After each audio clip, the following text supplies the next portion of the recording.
இறைவா நீயே அனைத்தும், இறைவா நீ நன்றாக இருக்க வேண்டும், இறைவா எங்களை நன்றாக படைத்தாய், அனைத்தையும் நன்றாக கொடுத்திருக்கின்றாய், இறைவா உந்தனுக்கு நன்றி நன்றி நன்றி. அன்னை லோபாமுத்ரா உடனுரை தந்தை அகத்திய மாமுனிவரின் பொற்பாத கமலங்களை பணிந்து இந்த பதிவினை வெளியிடுகின்றோம். வணக்கம் அடியவர்களே. இது குருநாதர் அன்புடன் அகத்திய மாமுனிவர் உரைத்த ஒரு மிக முக்கிய வாக்கு. அதாவது, உங்கள் தடைகளை தவிடு பொடியாக்கும் குலதெய்வ வழிபாடு ரகசியங்கள். சித்தன் அருள் எண் 2144. இந்த பதிவுக்குள் போகும் முன் ஒரு 2 முக்கியமான விஷயங்களை பார்த்து விடுவோம்.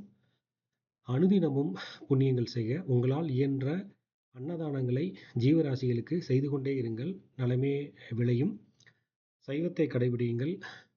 ஜீவகாருண்யமே மிகச்சிறந்த புண்ணியம், அதுவே சேவை, அதுவே வழிபாடு. இதை சொல்லிவிட்டு இப்பொழுது இந்த பகுதிக்குள்ளே போகலாம். இந்த பகுதி எதில் வந்திருக்கு அப்படின்னு பார்த்தீங்கன்னா, சித்தனருள் 2144 அன்புடன் அகத்திய மாமுனிவர் கருணைக்கடல் பொதிகை வேந்தன் ஞாயிற்றுக்கிழமை அன்று மார்ச் 1 2026 அன்று சென்னையில் ஒரு சத்சங்கத்தில் உரைத்த வாக்கு. இந்த வாக்கில் குருநாதர் என்ன சொல்கிறாங்க அப்படின்னா, எந்த முயற்சி எடுத்தாலும் தடைப்பட்டால் நிச்சயம் முதலில் குலதெய்வத்தின் சாவு என்று எண்ணிக்கொள்ள வேண்டும் அனைவருமே. இதுதான் டாபிக். என்னன்னா, ஒரு கொஸ்டின் கேட்குறாங்க.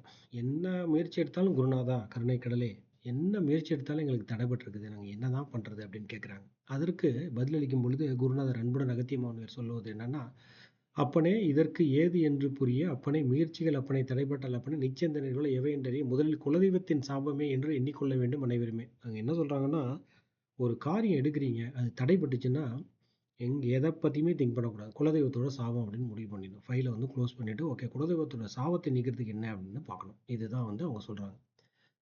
குலதெய்வம் கோயிலுக்கு அடிக்கடி போயிட்டு வழிபட்டுக்கிட்டே இருக்கணும், அந்த குலதெய்வத்தோட ப்ரொசீஜர்லாம் பண்ணிகிட்டே இருக்கணும், அப்புறம் முன்னோர்களுக்கு தர்ப்பணம் திதிகள் கொடுக்கறது இதெல்லாம் செய்து கொண்டே இருக்கணும். இதை சொல்லிவிட்டு இதோட அடுத்த முக்கிய பகுதியாக உங்கள் தடைகளை தவிடு பொடியாக்கும் குலதெய்வ வழிபாடு ரகசியங்கள். அதாவது இதை வந்து இந்த பதிவில் என்ன போட்டிருக்காங்கன்னா, அனைத்து தடைகளும் உடும்புப்படியாக கட்டியாக இந்த வாக்கை பிடித்துக் கொள்ளுங்கள் அப்படின்னு போட்டிருக்காங்க. இப்போ இந்த வாக்கை பார்ப்போம்.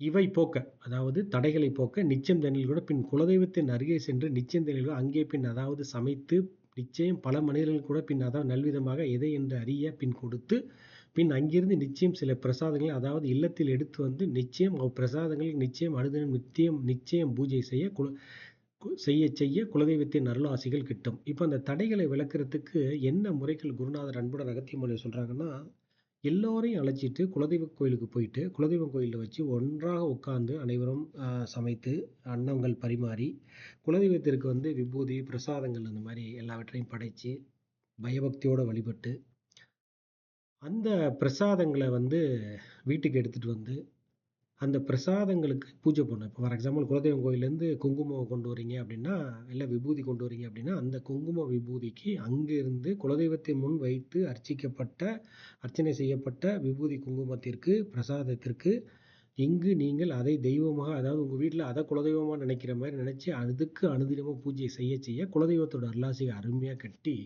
உங்களோட தடைகள் எல்லாம் நீங்கிடும் அப்படின்னு சொல்கிறாங்க. ஸோ இது வந்து அங்கேயே இது மாதிரி பண்ண ரொம்ப நல்லதாக இருக்கும். இது வந்து எப்படின்னாக்கா, ஒரு 5 மாதத்துக்கு ஒரு தடவை, இல்லை ஒரு 3 மாதத்துக்கு ஒரு தடவை, முன்னாடிலாம் மாதத்துக்கு ஒரு தடவை போயிட்டு இருந்தாங்க, இப்போ வந்து 3 மாதத்துக்கு ஒரு தடவை இல்லை 5 மாதத்துக்கு ஒரு தடவை இப்படியே பண்ணிகிட்டே இருக்க நல்லதே நடக்கும். இதில் முக்கியமானது வந்து என்னென்னா, பெண் வீட்டார் 2 பேர் இருக்காங்களே, எந்த குலதெய்வம் அப்படின்னு சொல்கிறாக்க, இது வந்து எல்லாருக்குமே பொருந்தும். இது வந்து ஆனால் பெண்களுக்கு 2 குலதெய்வமே பொருந்தும். ஆண்களுக்காவது ஒரு குலதெய்வம்னு சொல்லலாம். குருநாதர் இன்னொரு வாக்கில் சொல்லியிருக்காங்க, பெண்களுக்கு 2 குலதெய்வம் பொருந்தும். அதனால் இந்த மாதிரி சென்று உங்கள் குலதெய்வ ஆலயங்களுக்கு சென்று வழிபட்டு குலதெய்வத்தை வணங்கி அங்குள்ள பிரசாதங்களை எடுத்து கொண்டு வந்து உங்கள் இல்லத்தில் வைத்து வழிபட அனைத்து தடைகளும் நீங்கி நல்லருள் கிட்டும் குலதெய்வத்தின் அருளால். இந்த வாக்கை இதோட நிறைவு செய்கின்றோம். நிறைவு பகுதியாக அவசியம் அனுதினமும் புண்ணியங்கள் செய்க, சைவத்தை மட்டுமே கடைபிடியுங்கள், வாழ்க்கை நன்றாக மலரும். ஓம் அன்னை லோபாமுத்ரா உடனுரை தந்தை அகத்திய மாமுனிவர் திருவடிகள் சமர்ப்பணம். சர்வம் சிவார்ப்பணம்.